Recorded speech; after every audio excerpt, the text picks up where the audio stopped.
Hey there everybody, how you doing today?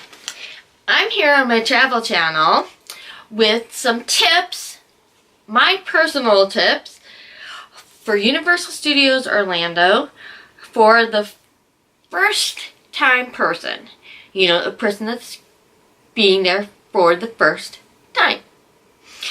Well, one is a basic. Really, try and get there at rope drop, which is when it actually opens.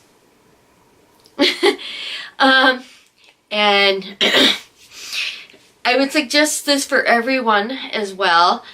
Buy it online. Buy your ticket online, and you can print it up. Take it with you. Can have it with you. You already have your ticket, so you don't have to go waiting in a ticket line. And as of right now, you do get a discount for doing just that. Doing it online. And especially if you're a first-time person, I would try as many rides as you possibly can. And also, if you're a Harry Potter fan and you want to ride the Hogwarts Express, this is a very, very important thing. You need to have a park hopper pass. That means that you can go from park to park. So, because of course the train takes you from Universal to Universal Orlando Islands of Adventure, or Islands of Adventure to Universal Orlando. It's one of the easiest and quickest ways, well, maybe not all the time one of the quickest ways, but it's a convenient and interesting way to get from park to park. And another thing is that I suggest that you look up. Look around you. Not only look up, but look around you. There is so much detail, especially in the Wizarding World. And there are so many different places to eat. There are places to eat on what is called City Walk, which I really have not had any. I've not gone to any of the restaurants on City Walk as of yet. I'm hoping to next year. Maybe I'll try the Red Brick pizza. Maybe my mom and I will go to Red Brick Pizza. So anyhow, and if you do want to, you can bring some snacks, you know, maybe like granola bars or fruit snacks, you know, something of that nature. I would not suggest bringing bottled water, you know, any of the water, because they will ask you to dump it. Instead, just bring a water bottle.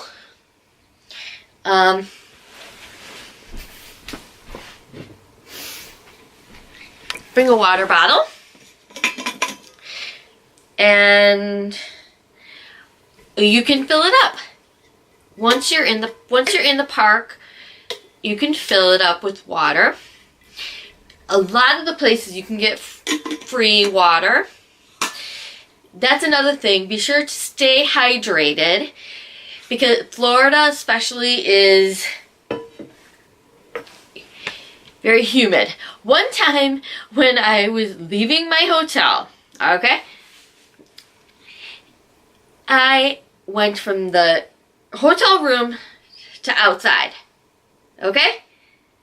The hotel room, I opened the door, I went out the door, and I was just maybe like this far away from the door outside, maybe. I had maybe taken like a couple steps. my glasses fogged up. That just shows you that the humidity, especially in like July and August, is some of the times to go there. There are certain times that if you can, you go there. And there's certain times that you don't bother because it's just like so busy. Spring break. That is one of them. Usually the spring break is like March, April time frame. Because different school districts have different spring breaks. For example, my nieces this year, it is now April 24th. And my nieces had theirs a month ago. And then they had off for the Easter weekend, which was this last weekend. They had off the Friday and Monday. You know, around the Easter weekend there. They had off Friday, Saturday, Sunday, Monday. But with me, I work in a cafeteria. I had off, my school district, we had off from, what was it, a week? It'll be 2 weeks from this coming Friday, it would be 2 weeks. We started our spring break, and then we just came back on Tuesday. So I've been back 2 days now. And so, you know, it's kind of hard to figure that out. But another one that is kind of busy between Thanksgiving and Christmas, that is pretty much per theme parks. You know, that's just something that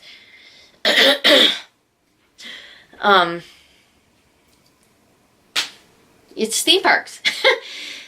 So, but anyways, like I was saying before, it's like you should look around at your surroundings and really take in the detail. It is so amazing, the detail and things that they do for theme parks, and that it's like in the Seuss Landing, there is not a single straight line in Seuss Landing because there's not supposed to be. Because there is not a straight line in Seuss land, in the world of Dr. Seuss. So anyhow, and like I said, do at least a 2-day. Do at least a 2-day, if not a 3-day. That way you will not be as rushed, I say. But anyhow, and then I would definitely download the Universal app, and because that will help you with show times for the different shows, and the wait times for the rides, so you can better think, it helps you get a better idea as far as you say, hey, this one is, I really want to go to this, and this. Okay? Let's say the Mummy, the Fast and the Furious, Jimmy Fallon, and that. You have 4 rides that you want to go on, and the Potter ride.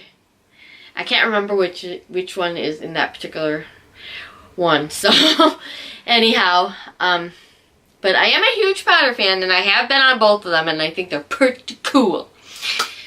But anyhow, you know, you could say, hey, I can get a,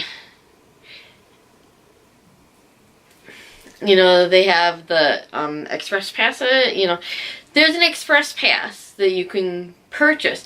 You don't have to purchase it before you get in the park. You can get in the park, and if you see that it's really, really busy, and you know that's when I would suggest going and getting an express pass if you feel the need for it. And that's only if you don't have a, you know, like I think a 3-day would be good. I've done it 2 days most of the time that I've been down there, and that's fine. You know, sometimes with the stuff that I buy, it's like, I see something and it's like, okay, it's kind of expensive. Maybe I'll get it later on. You know, maybe I'll get it tomorrow. And then you find out, okay, it's tomorrow and I've got 20 minutes before the park closes, you know, and it's like, I still haven't purchased that thing. Should I get it? You know. But anyhow, oh, that's another thing with purchases. If you stay on property, you know, the Universal Orlando property, the Universal hotels, they will send your stuff to your room. But what you may not know is that you can actually get it sent to the front of the park, and you can pick it up on your way out of the park. So, and it's called Package Pickup, and at Universal Studios Florida itself, pardon me, it's a wrap, and it's in the Production Central area. It's pretty much by the entrance to the park. So, you know, you can just grab your stuff as you exit that park. Or in Islands of Adventure, it's at a place called Ocean Traders, which is in the port of entry itself. For the port of entry for the Universal Islands of Adventure. It's actually as you come in, because I know exactly where this one is.